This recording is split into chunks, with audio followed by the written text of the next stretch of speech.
família! Bom dia! Bom dia para você que está em casa. Seja muito bem-vindo, muito bem-vinda a mais um estudo, a mais um dia de louvor ao Senhor. Bom dia, Brenda. Bom dia, professora Tudo Paula. bem? Tudo bem? Tudo bem, sim. Eu convido vocês a se ajoelharem para a gente falar com o nosso Deus. Amém.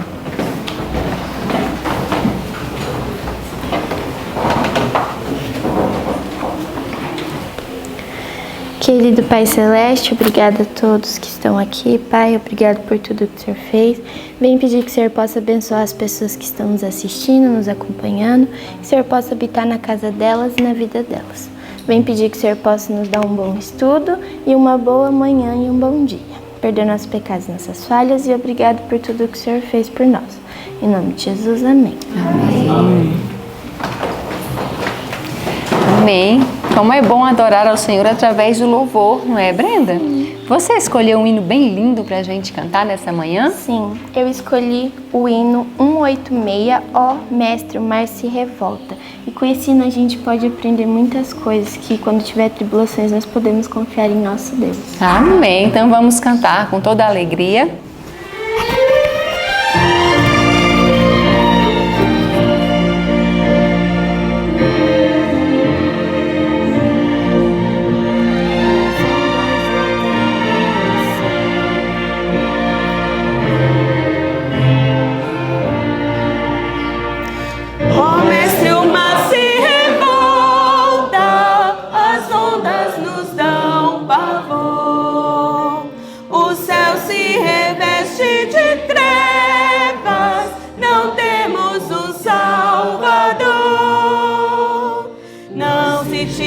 Que morramos, podes assim dormir.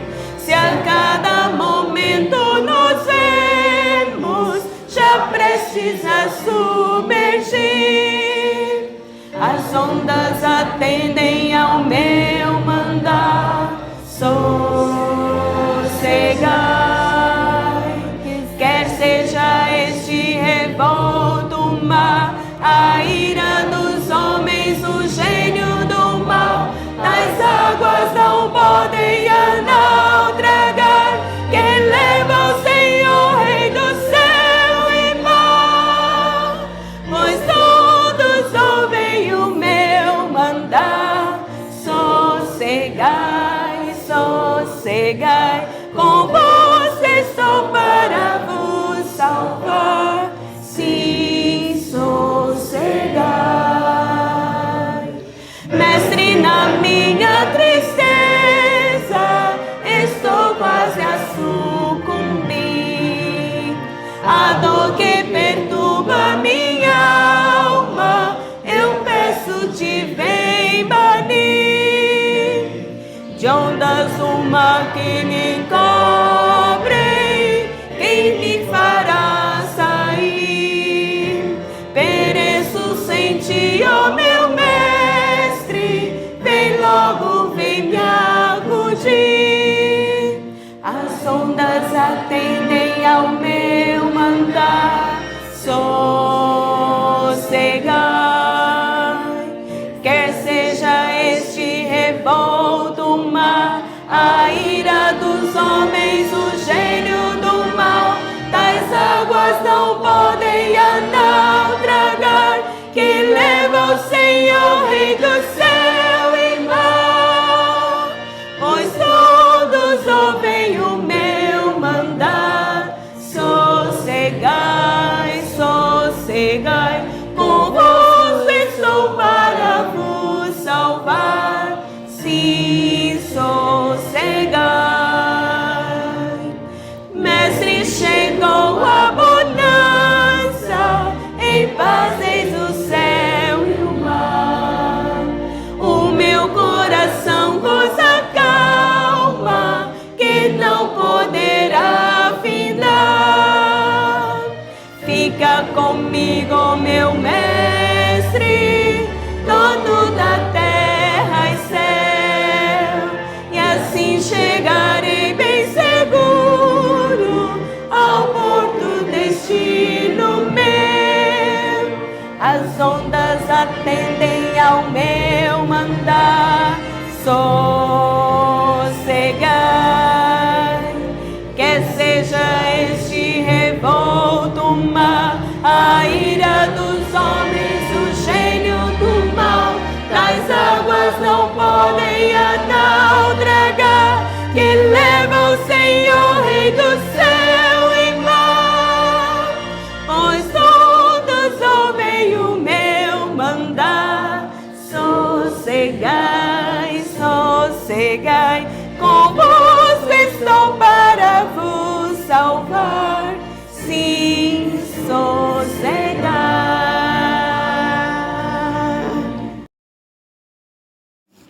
Amém, louvado seja Deus.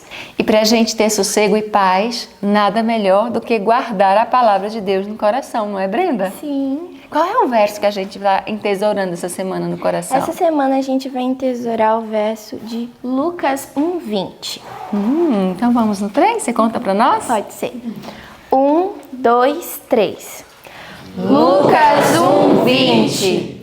E eis que ficarás mudo e não poderás falar, até que o dia em que estas coisas aconteçam, porquanto não crestes nas minhas palavras, que a seu tempo se hão de cumprir. Lucas 1:20. Lucas 1:20. E eis que ficarás mudo e não poderás falar, até o dia em que estas coisas aconteçam, porquanto não crestes nas minhas palavras, que a seu tempo se hão de cumprir. Lucas 1:20. Lucas 1:20. E eis que ficarás mudo e não poderás falar, até o dia em que estas coisas aconteçam, porquanto não crestes nas minhas palavras, que a seu tempo se hão de cumprir. Lucas 1:20. Amém. Esse é pequenininho, você vai decorar rapidinho, se esforça para você colocar tudo o que você puder da palavra de Deus no seu coração. Que Deus te abençoe, te dê um ótimo dia e que você sinta-se muito bem, muito feliz na companhia do Senhor. Até a próxima, tenha um ótimo estudo. Olá, bom dia. Bom dia para todos aqui na escola, bom dia para você de casa. Que bom estarmos reunidos mais um momento para estudar a palavra de Deus. Esse momento é muito importante e com ele nós temos muitas bênçãos reservadas. Convido vocês agora a fechar os olhos e nós orarmos juntos. Senhor Deus, muito obrigado por sua companhia. Obrigado porque o Senhor é tão bom e deixou muitas histórias relatadas para a nossa instrução, para que nós possamos aprender a viver, possamos aprender a confiar no Senhor e a depender de Ti. Que isso venha acontecer conosco, com cada um de nós, em nome de Jesus. Amém. Você está preparado hoje para enfrentar os gigantes da vida, os gigantes do seu dia, as coisas que têm se colocado como barreira, as coisas que têm tornado o seu dia mais escuro? Hoje nós vamos ver sobre alguém que enfrentou um gigante. Isso mesmo que você está pensando. Nós falamos de gigante, alguém enfrentando, já lembramos logo da história de Davi. E a história de Davi, ela é uma história muito usada para contos infantis, para motivar as crianças a confiança em Deus, porque é uma história muito empolgante. Essas histórias de profunda fé, de profunda confiança, de muita ousadia e de grande feito chamam a atenção não só das crianças, mas chamam também as nossas atenções. E a história de Davi, ela está relatada não só com o objetivo de inspirar as crianças a viver uma aventura com Deus, a confiar em Deus, mas também a pôr em nosso coração a calma, a confiança também de esperar num Deus que luta as nossas guerras, que enfrenta os nossos perigos, que nos ajuda a vencermos os gigantes da vida. E essa é a história de Davi. Então hoje nós vamos ver exatamente o momento da história em que Davi ele enfrenta a Golias. E como a gente pode, assim como Davi, receber inspiração do céu para confiarmos em Deus assim como Davi confiava. Logo no início do capítulo, que foi o capítulo 63 do Patriarcas e Profetas hoje, juntamente com 1 Samuel, capítulo 17 ao capítulo 19, nós vemos que Saul, depois que ele entendera de que agora ele tinha sido rejeitado por Deus através das más escolhas, dos más posicionamentos, da falta de espera, porque não quis confiar em Deus, quis tomar a glória para si, quis agir de acordo com sua própria vontade, mesmo diante de advertências tão claras que o profeta Samuel havia dado para ele. Ele tinha sido então rejeitado pelo céu por essas ousadias, rebeliões que Saul vinha apresentando. E ele se mostra um pouco arrependido, mas não com um arrependimento verdadeiro.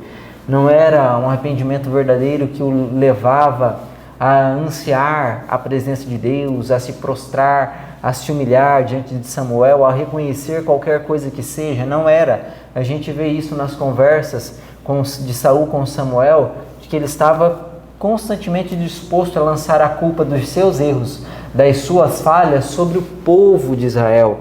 E isso nós vemos, isso fica claro para nós quando nós mesmos não estamos arrependidos de algum erro que nós fizemos.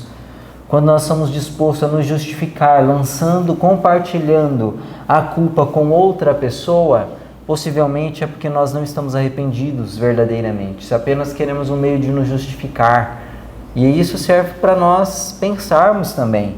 Quando nós cometemos algumas falhas e ao final estamos dispostos a dividir a responsabilidade dessa falha com outras pessoas e não aceitar a parte que cabe a nós com humilhação, pedido de arrependimento verdadeiro e mudança, aí nós não estamos verdadeiramente arrependidos. Essa era a condição de Saul. Saul, ele estava altamente disposto a observar as cenas da vida dele e lançar a culpa até mesmo sobre o próprio Deus, achando que Deus era injusto em despojá-lo do trono de Israel. Ele que tinha sido ungido para aquele santo encargo, agora ele achava que era uma injustiça de Deus ele ter que deixar de governar e Deus escolher um novo governante. Mas não era assim, não foi assim na vida de Saul, porque ele recebera diversas oportunidades e ele não o quisera. Ele decidiu agir de acordo com sua própria vontade, de acordo com sua própria escolha. E essa história deve nos levar à reflexão de que nós não podemos também cair no mesmo erro de ver Deus nos conduzindo para um caminho e decidirmos fazer as nossas próprias escolhas, andar segundo o curso da nossa própria vontade. Não corra esse risco, não caia, não se enverede por esses caminhos, porque esses caminhos certamente conduzem à ruína e morte. Esse foi o relato da vida de Saul. E agora, nesse momento específico da vida dele, quando ele se achava nessa angústia por ter sido rejeitado por Deus, Deus estando escolhendo um novo rei, Davi já tinha sido então chamado, apontado como o sucessor do trono. Entra a história em que o povo de Israel se achava em luta com os filisteus e por diversos dias eles passaram em lutas com os filisteus, mas não encontravam meio de escape. Porque não era um confronto onde um estava indo contra o outro, mas eles pararam ali em dois montes, tendo diante de si uma planície, e nessa planície diariamente acontecia então insultos ao rei de Israel, insultos à nação de Israel e, pior do que isso, insultos ao Deus de Israel. Diariamente acontecia isso da parte dos filisteus, e eles tinham um guerreiro forte, um guerreiro poderoso, que desafiava, que fazia esses insultos, que era Golias.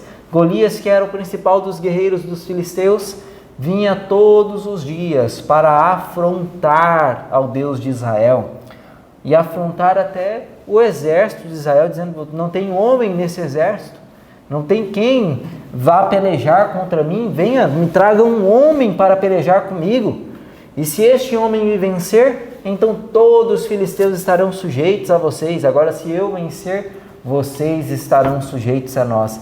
E ninguém ousou enfrentar aquele homem, ninguém ousou enfrentar Golias, mesmo que sendo para defender a honra de Deus, porque aquele homem, aquele ímpio, estava não apenas afrontando a nação ou o exército, mas estava afrontando a Deus. Estava, de certa forma, trazendo humilhação para eles. E isso é muito vergonhoso, nós imaginarmos que pode haver pessoas que se consideram seguidores de Deus, fiéis a Deus, dependentes de Deus, e deixar com que Deus sofra tamanha afronta, tamanha humilhação. Isso não é inaceitável diante da experiência que temos. Assim como Golias enfrentou o Deus de Israel há milênios atrás, quantos homens semelhantes com o mesmo espírito afrontam a Deus? E às vezes afrontam diante dos filhos que deveriam ser os defensores de Deus. E nós temos que sim, como Davi, que tomou posicionamento ali imediato para defender a Deus, devemos nós também pensar o que é que eu tenho feito para a causa de Deus, para defendê-la, para manter Deus na posição que Ele merece. Não estou falando que você tem que sair brigando com as pessoas, mas Deus tem que ser defendido em sua vida. A sua postura, o seu comportamento, as suas palavras tem que ir sempre em defesa de Deus e não aumentar a vergonha ou o vitupério. Quantas vezes algumas pessoas, ao ouvirem alguma coisa que questiona a fé delas, elas ainda argumentam um pouquinho mais, ou não têm palavras, ou alimentam a dúvida no seu próprio coração. Isso é uma desonra a Deus também. E essa não era a realidade de Davi. Depois de vários dias de insulto, quando Davi ele chega no cenário de combate, e o livro até trouxe essa chegada de Davi ali, como sendo enviado por seu pai a levar algo para os irmãos de Davi que estavam no combate, o livro veio trazendo que Davi ele não estava sendo apenas enviado por Jessé. Não era Jessé que estava mandando Davi ir ali, mas Davi estava sendo enviado por Deus. Era Deus que tinha uma missão para Davi naquele local de confronto, porque sabia que com Davi ele poderia contar, sabia que Davi seria alguém que se inflamaria de zelo pela honra de Deus e se posicionaria como um homem. Que confiança, que maravilhoso pensar nisso, que Deus poderia se utilizar de Davi para defendê-lo, para manter a sua honra, para se posicionar de maneira correta, como um varão. Nós temos necessidade disso também. Nós também precisamos parar para pensar nisso. Será que Deus pode contar comigo? Será que diante dos enfrentamentos, das exprobrações que são lançadas sobre Deus, e Deus precisando de alguém que vá a seu favor como alguém enviado por Ele, será que Ele pode olhar para nós e ver, não, esse fulano pode ir me defender, esse fulano é guiado por mim, esse fulano está pronto, está apto para então ser um instrumento poderoso em minhas mãos? Que nós venhamos estar sempre prontos, porque confrontos existem, e Deus, o Deus que capacitou e guiou a Davi também é o mesmo que nos capacita e nos guia. Quando Davi ele chega lá, ele é repreendido, por um de seus irmãos, porque o irmão lança sobre ele apenas como sendo um curioso. Você veio aqui o quê? Só para ver a batalha? Nós estamos aqui em aperto e você veio aqui por isso? E Davi se defende, que não falei nada, não disse nada, estou apenas querendo saber o que é que está acontecendo, porque Davi ele chega lá e ouve as afrontas daquele filisteu, e ouve que o rei já tinha até feito uma proposta para o povo, o rei Saul, dizendo que quem enfrentasse e vencesse aquele filisteu seria coroado com muitas honras, receberia também a mão de uma das filhas do rei. E Davi fica lá perguntando, é mesmo? O rei disse isso mesmo? Se alguém fizer isso? E quando ele estava lá questionando sobre o que o rei havia prometido, vem Golias e começa então a insultar a Deus, começa a insultar o povo. E aí Davi não se contém, Davi decide ir à batalha, e ele fala ali com aqueles generais, com as pessoas que estavam ali liderando aquele exército, fala, eu vou combater com esse homem, esse incircunciso, ele quer alguém para ir a combate com ele, eu sou essa pessoa, eu vou em combate com ele. E todo mundo então fica apreensivo com Davi, um jovem bem menor do que Golias, bem mais fraco, sem experiência de guerra. Não era um guerreiro treinado nos exércitos, mas era alguém extremamente forte. Mas por força na palavra, pelo posicionamento régio de Davi, ele foi levado então até a presença de Saul.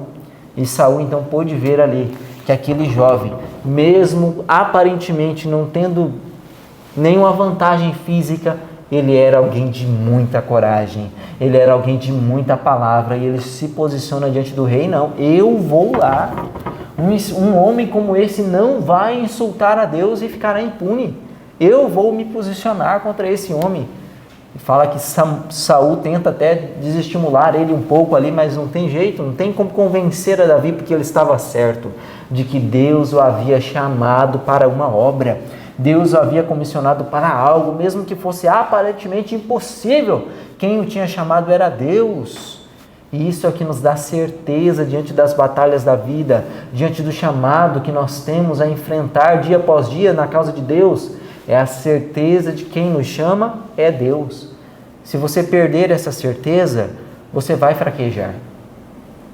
Se você em um momento do seu chamado, da sua vida, da sua história, entender que não é Deus que está te guiando, te conduzindo, você vai se frustrar, você vai fraquejar diante dos obstáculos, você vai achar... Vamos voltar aqui. Deixa eu achar uma outra palavra para melhor se aplicar.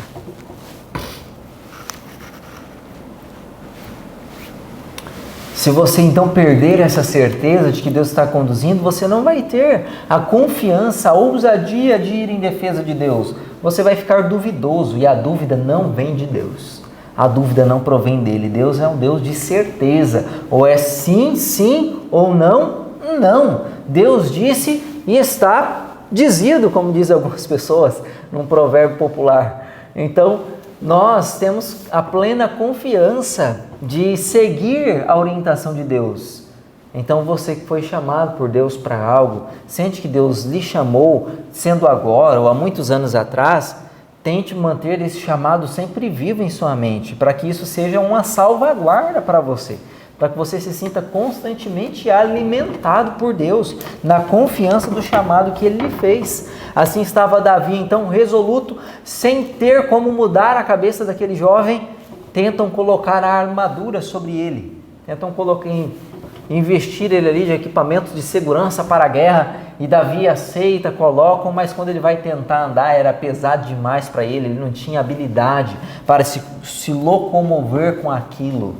E então ele pede para que fosse retirado, e quando então é retirado aquela armadura, ele vai ao encontro daquele gigante, ele vai à batalha, e quando ele chega no campo de batalha, lá estava Golias esperando, porque já tinha visto um alvoroço no acampamento de Israel, entendendo que vinha alguém realmente agora aceitando o seu pedido de confronto. E ele imaginava: agora vai vir o melhor dos guerreiros para lutar comigo. E estava confiante, porque ele era um guerreiro hábil na guerra, e imaginava que encontrara o maior dos guerreiros israelitas ali também. Mas não é isso que aconteceu aos seus olhos. Quem vem? Um jovem, um rapaz de boa aparência, que não tinha a aparência de um guerreiro experimentado, com um guerreiro extremamente forte, não tinha essa aparência. Mas ali chegou Davi com toda a coragem, com toda a ousadia. E quando ele chega, Golias sente aí fica surpreendido com aquela imagem daquele menino. E aí começa então já o confronto dos dois, onde eles começam então a conversar, e Davi com toda a ousadia se posiciona com confiança, sem dar uma brecha sequer de confiança para o adversário inimigo, como se ele estivesse com medo ou alguma coisa do tipo. Não, o medo passava longe de Davi. Davi estava confiante na força que provinha de Deus. E quando então acontece toda aquela cena com Golias insultando ao próprio Davi, falando: você vem a mim com paus e pedras, achando que eu sou um cão? Isso aqui é um combate? E aí vem Davi com a resposta celestial, com uma resposta que eu fiquei pensando: como esse jovem era guiado por Deus, como esse jovem tinha tido uma experiência com o Senhor que alimentava essa confiança, essa incerteza mesmo nas incertezas da vida. Ele tinha uma confiança total em Deus. E aí lá vem a resposta então de Davi a esse gigante que é impressionante. Olha só o que Davi disse lá no livro de 1 Samuel, capítulo 17, a partir do verso 45, vem a maravilhosa resposta de Davi. Disse, porém, Davi ao filisteu: tu vens contra mim com espada, com lança, com escudo. Eu, porém, vou contra ti em nome do Senhor dos Exércitos, o Deus dos exércitos de Israel, a quem tens afrontado. Hoje mesmo o Senhor te entregará nas minhas mãos, ferir-te-ei, tirar-te-ei a cabeça, e os cadáveres do arraial dos filisteus darei, hoje mesmo, às aves dos céus e às bestas feras da terra, e toda a terra saberá que há Deus em Israel. Salvará toda esta multidão, que o Senhor salva, não com espada, nem com lança, porque do Senhor é a guerra, e Ele vos entregará nas nossas mãos. Sucedeu que, dispondo-se o filisteu a encontrar-se com Davi, este se apressou, e deixando as suas fileiras, correu de encontro ao filisteu. Davi, munido com a fé em Deus, com a confiança nele, diz: não, você vem a mim com pau, com espada, com lança, escudo, e eu vou contra ti em nome do nosso Deus, que é o Deus da guerra, e Ele vai lhe entregar nas minhas mãos, e hoje mesmo o seu corpo será entregue às aves dos céus e às bestas feras do campo. E quando o filisteu ouve isso, se inflama então de raiva e vai ao encontro de Davi. Diz que Davi também, ardendo em zelo pela causa de Deus, deixa apressadamente as fileiras do exército israelita e vai correndo ao encontro de Golias. Que homem!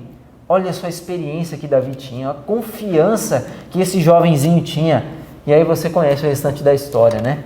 Davi pega uma das pedras que ele tinha pegado e com sua funda arremessa aquela pedra, e o anjo do Senhor faz aquela pedra se encravar na testa do inimigo, e ele cai rosto em terra.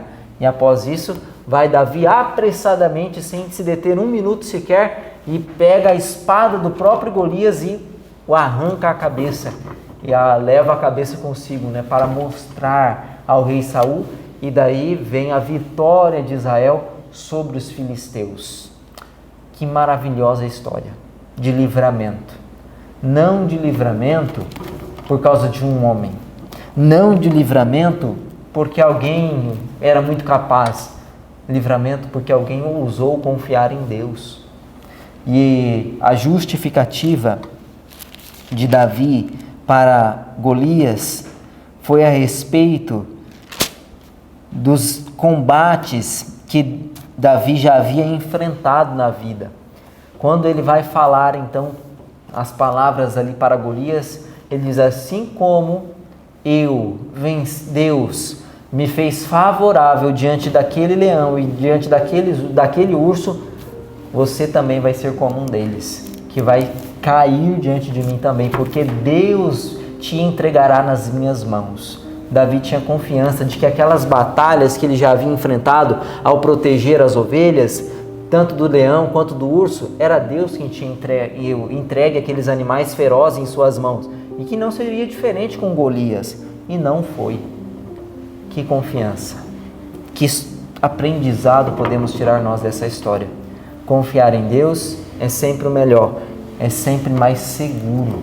Que nós possamos aprender a confiar em Deus, que nós possamos, assim como Davi, se colocar ao lado de Deus e com muita determinação se entregar nas mãos deles e permitir que Deus faça da maneira que Ele quiser, e estar totalmente vulnerável na mão de Deus, como foi o caso de Davi. Se expôs ao perigo, não com medo, mas sabendo que aquela era a causa de Deus e que Deus o defenderia, que Deus possa também fazer isso conosco, possa se utilizar de nós para defender sua causa, defender o seu povo e levar avante sua obra.